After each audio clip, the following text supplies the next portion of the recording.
Public portion is closed. Number 6, department head reports.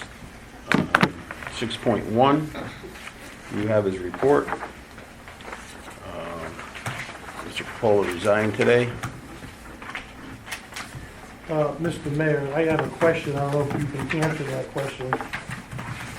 On the second paragraph of the former finance director's report, do we know what that is about? Does anybody know what that's about? I didn't have direct knowledge of, or speak to Sal directly, but I was advised that it is something that came up at the beginning of 2018. That was 17. I'm sorry, end of 2017, beginning of 2018, as this says, January 2018. Everybody here was made aware of it at the time. It was dealt with by the administration and investigated by the police department and found no wrongdoings. Okay. Okay. Any other questions? 6.2, police department. Any questions for 6, appointment interim financial director. Mr. Mayor, at this time, in accordance with the Section 32 of the Charter of the City of Derby, I move to approve the mayor's appointment of Keith McLiverty as interim finance director for a term of up to 1 year to commence on Monday, November 18, 2019, at the rate of compensation established in the current year's budget and contingent on the submission of his resignation as treasurer. I have a second? Second. Discussion. I'm going to start. Earlier today, I accepted the resignation of the city finance director, Sal Coppola. I would like to take a moment to thank Sal for his service to the city. We wish him and his family well. In accordance with Section 32 of the city charter, subject to your approval, I have appointed Keith McLiverty to serve as the interim finance director. Keith received his Bachelor of Science from Quinnipiac University and a master's degree in finance from the New England Business and Finance College in Boston, Massachusetts. We have the obligation to ensure that our city is properly managed and that city business moves forward. I discovered over the past 2 years that too many deficiencies in our local government have gone unaddressed for decades. We can no longer wait. I owe it to the taxpayers to get our house in order, and it all starts with our finance department. Keith was a central player in creating an 8-point recovery plan to help minimize the impact of the city's credit rating.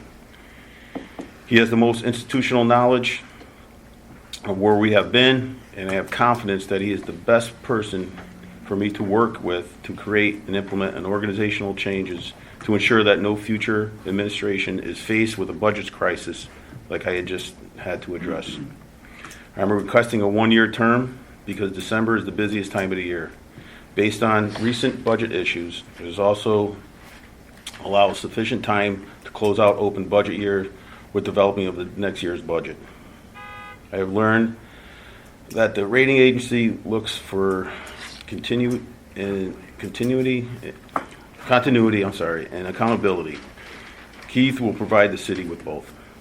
Mr. President, I respectfully request that you approve my appointment of Keith McLiverty to the position of interim finance director for the term of 1 year to commence on Monday, November 18, 2019, at the rate of compensation established by the current year's budget and contingent on the submission of his resignation as treasurer. Any other discussion?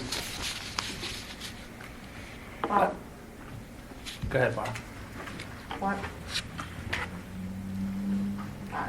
I'll thank Sal for his service to the city. And I know Keith is very competent individual, and has worn many hats over the years. I just don't know, why don't we just put the job description out for the finance director?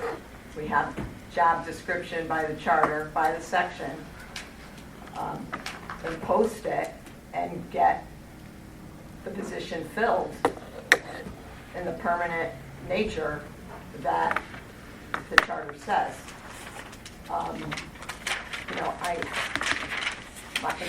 Based on the motion, I mean, if the treasurer resigns, now we have an interim finance director, but we don't have a treasurer for a period of time. We have a finance office that's functioning. I mean, I don't know what happened when Sal would go on vacation or something. Obviously, it was functioning. And, that's just my concern, is that why are we wasting that time? Put the job out, the job description out. Put it out right now and have it close in a month or so. And we have a qualified candidate, and whoever it is, whether Keith applies or not. I mean, I don't understand why. Listen, I know it's critical, but we also know what happens when we make hasty decisions in the city. So I'm throwing that out there. I mean, I think maybe, a fresh set of eyes with the help of, and I'm saying it's going to be fresh, and again, it could be anybody that applies. Why don't we just post that job? I mean, he resigned. So, I mean, what if he resigned tomorrow? I mean, well, we'd have to have a special, I think it's just, I don't like the way it just has, that's my feeling. I don't want to Any other discussion? right now. I feel the same way. It's a fast political deal. It was done in today, maybe. I found out about this afternoon. I don't think it's proper 2 weeks after election to shove somebody down the throat like this. And I'm not in favor of it. Any other discussion? I hear what you're saying. First of all, Ron, just so you know, nothing political is being done here. I think that we will be without a treasurer for approximately 3 weeks till the new one gets sworn in. But the day-to-day operations of City Hall do count on somebody being there to run the finances and pay the bills. The second thing is, we're moving forward. We have an audit coming up. We would leave this position vacant with books that need to be done. I hear your time in part, but 6 months ago, we sat in this hall and we all agreed to this 8-point plan when it was brought up. We all agreed that we needed a bookkeeper. And here we are 6 months later, after monies have been appropriated by the tax board, and we have yet to hire a part-time bookkeeper, let alone a full-time finance director. Why is that? That's a good question. That's a very good question. It's been on the agendas many a times. My other concern is, and I'm not saying we can't do things fast, but this does give us time to do it the right way. I read the minutes of the meeting when Sal was put in here. Not one question, not one item in the minutes of the meeting. I wasn't on this board at the time, but I think that was an appointment that the mayor made and everybody just went with. This gives us time to do it the right way. Yet still, the city gets a fluid, functioning finance director who's more than capable of handling what needs to be done on a day-to-day basis.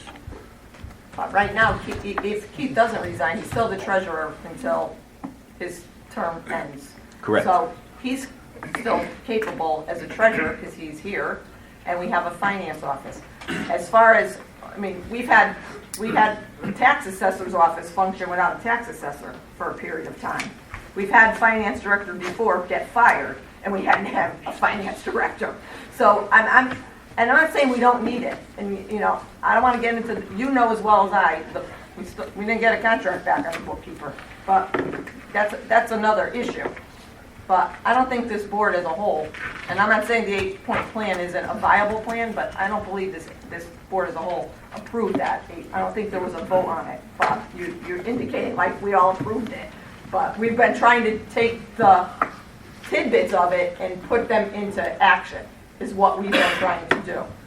But that's just how I just feel like we're going to be back to, I don't know. I mean, it just makes sense to me, but that's just the way I feel. Okay. Any other The discussion? perception of doing it so fast is terrible. And we answer to the taxpayers. Absolutely, and that's why we need to get somebody in there. Any other questions? I'd like to add that, at last month's meeting, we tabled the bookkeeper, so as Because of we now. didn't have a contract, that's why we. Right, exactly, so we're still waiting on that. So we don't have a bookkeeper. The finance director resigned today, so we don't have a finance director. And also, we're transitioning to a new treasurer that doesn't have any experience. So those are three strikes against us. So Keith McLiverty has 23 years of experience and the institutional knowledge of Derby City finances. And, as Mayor Zekin said, we need to rely on the continuity of this 8-point plan and put it into action to make sure that we see it through. And as you said, December is a very important, part of the calendar to make sure that we get this done. And, to table this as well as the bookkeeper and have a new transition to a new treasurer, it makes sense to have Keith on board as soon as possible. I agree. Well, maybe we wouldn't have tabled the bookkeeper if we had a contract. So you keep on bringing up that we tabled it, but we tabled it because there was no contract for us to see. No, I understand that. Okay? Now, I like Mr. McLiverty too. I think he does a good job, but 12 months is a long time for a temporary person. I could see, maybe 2 months, and then you go out to bid, and if Mr. McLiverty wants to apply for the job, and if he gets the job, he gets the job. But 12 months says that you can leave him in there for 12 months. But then two or We should go out to bid, though, I'm saying. But if we wait 2 or 3 months, then you're in the middle of. We're not waiting. I'm saying not 12 months, make it a temporary position for 2 months, and then go out to bid, and go out to, then post the job now, and I think we can hire somebody in 2 or 3 months.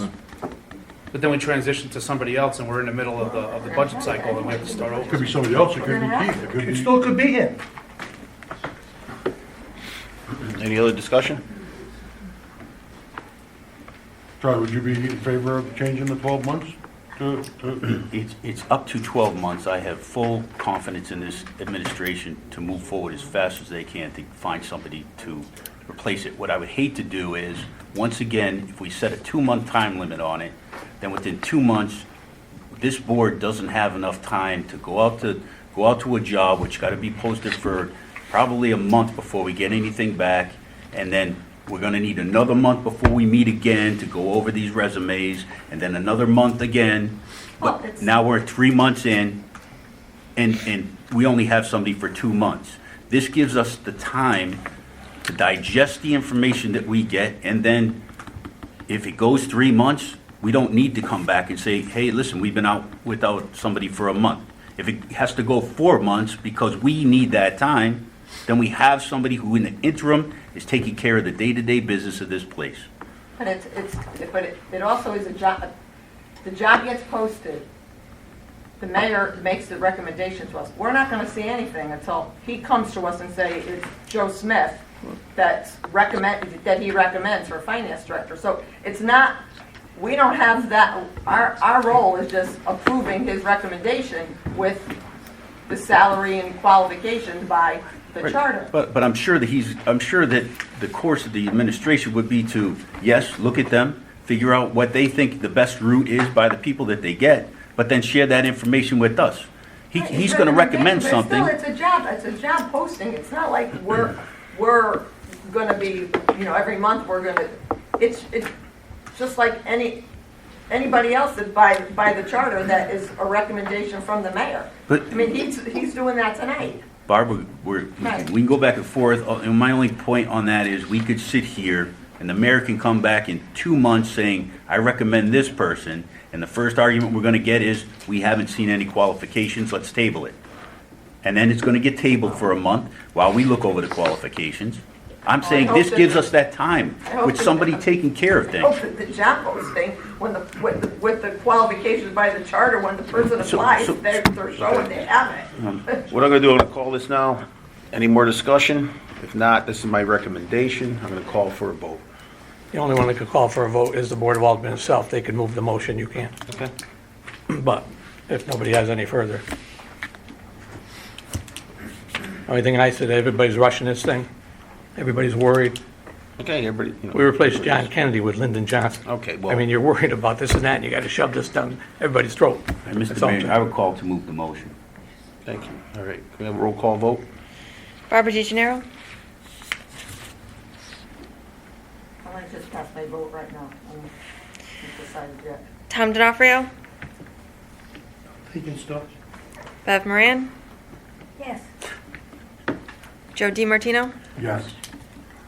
Evelyn Browning, Yes. Ron Sell, No. Jim DiMartino, Yes. Rob Hyder, Yes. Charlie Sampson, Yes. And 6 yeses. You have to, I know, I'm waiting for, I'm gonna just vote no based upon my opinion that I think we Okay, should just no. go out to and Tom? the job posting. Has nothing to do with Mr. McLiverty. Yeah, me too. Motion carries. Okay. Number 10, old business. Number 10.1, Joseph Hayden Fieldhouse burglar alarm contract. Move to approve the annual contract with A-Plus Technologies and Security Solutions, Inc. for central station monitoring for the city of Derby at J.R. Payton Fieldhouse through Nation